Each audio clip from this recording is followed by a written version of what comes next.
To install or update Voyager, you must go to the Download section and then go to Accept the Terms and Conditions.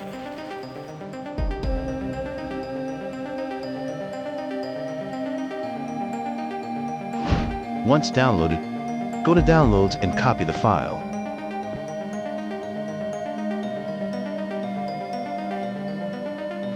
Once you return to the platform, go to File to Open Data folder. Here we will open MQL5 and then Experts. Here we will paste the downloaded file.